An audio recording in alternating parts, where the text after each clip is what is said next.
This pipeline here called the Energy East that was supposed to stay on the Canadian side of the border and go over to Ontario, over to Quebec, which is on the right side here, right?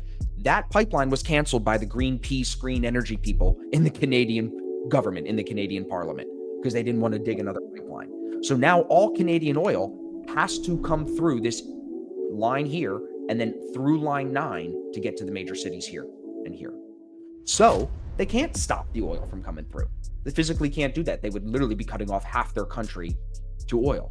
US exports are approximately 320 billion, 360 billion, which is less than 2.5% of our GDP, of what we produce and make annually, right?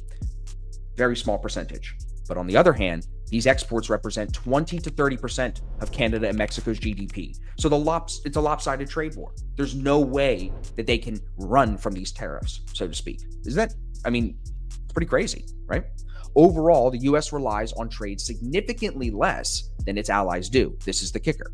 For example, trade in goods and services reflect 85% of Germany's GDP and 65% of the UK's GDP. So if Trump just starts going off, because he's still going to do tariffs on Europe. So if he just starts throwing tariffs, like Germany, especially with what they're going through and other things right now, like you could break these other countries' economies. Trump has the edge. It's just the way it is.